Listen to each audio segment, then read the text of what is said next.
You are walking down a busy street and saw what appears to be $100 lying on the ground.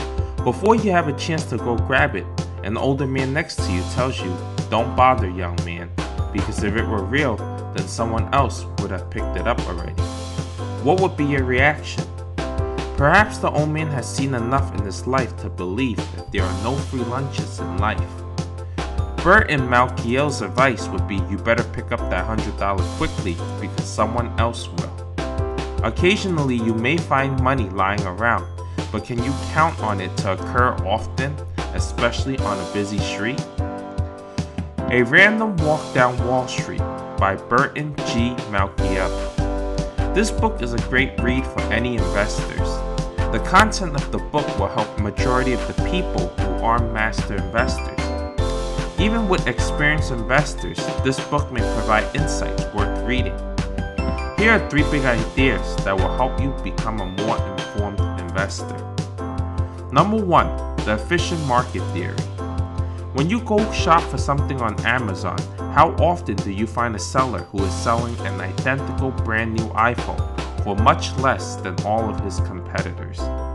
If it's on eBay, what usually happens is a lot of other buyers will bid until the price is comparable to the other iPhones for sale. This is the same situation in the finance world. If there's a stock that is selling for a low price, chances are other financial professional would spot it. After all the bidding, the price would be selling at a fair price. This is what the author calls the efficient market theory. The market is efficient because the share price already reflects all available information. The real estate market is less efficient. However, due to technology now and the speed at which information gets around, it is getting closer and closer to becoming efficient. When people start to shop for a house, they usually go through a phase where they feel they will be the lucky one to find a good deal or a foreclosure. In reality, professional insiders buy most of the foreclosures before it even hits the market. Usually it isn't attractive when you see it on the market.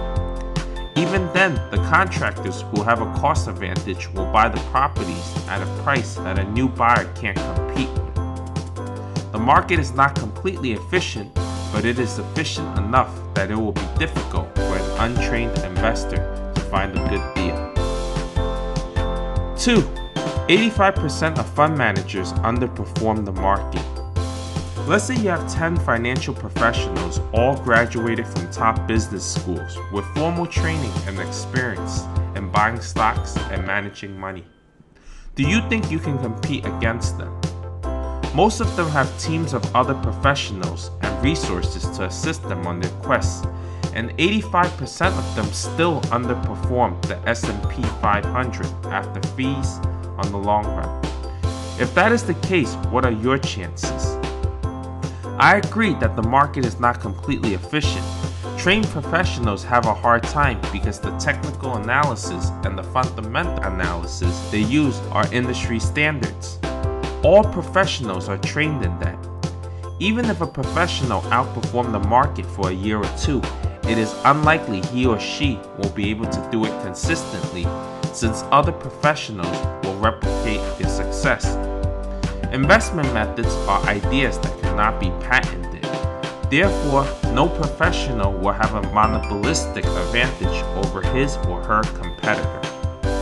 LTCM, or Long-Term Capital Management, was the most famous hedge fund in the 1990s. There were 2 Nobel Prize winners who managed the funds. The fund was managed by 2 of the most high-profile intellects. LTCM was beating the market for 3 years. However, in 1998, the fund lost $4.6 billion in 4 months and was forced to shut down.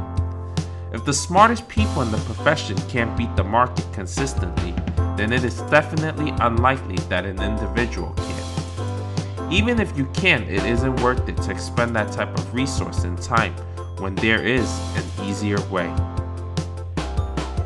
3. Indexing versus stock picking versus professional manager. As an individual investor, you have 3 choices to choose from on how to manage your investment. You can do it yourself through indexing or stock picking, or you can hire a professional to manage your money at a fee.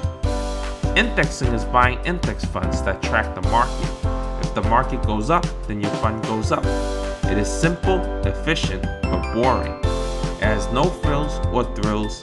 You won't be able to brag to your friends how you pick stock winners that beat the market. In 2017, actively managed funds are still having a hard time beating index funds. Majority of the actively managed funds, including hedge funds, are trailing the S&P 500. Index funds may be the most logical step for most people. Stock picking is when you form a portfolio by picking your own individual stocks. In this case, you are your own manager. For those who want to play the game, the odds are stacked against you. If you still insist on playing the game, do keep some of your money in index funds. This way you can enjoy winning, but not lose as bad if it doesn't go according to plan. Actively managed funds include mutual funds and hedge funds. These funds are managed by finance professionals. Although a lot of managers are unable to beat the market, some can. However, those who can usually charge a high fee, and after the cost of the fee, your performance is not much better than an index fund. These are the three choices you have to choose from. Pick what suits you. Most importantly, investing is a learning process, so enjoy. Here's the last takeaway. A wealthy gentleman who is searching for a professional money manager was interviewing the Avengers. He said while reviewing their resume, being all-powerful, almighty, all-intelligent, and can save the world multiple times is nice, but can you outperform the S&P index? Thank you for watching this video. Please share and subscribe for more videos.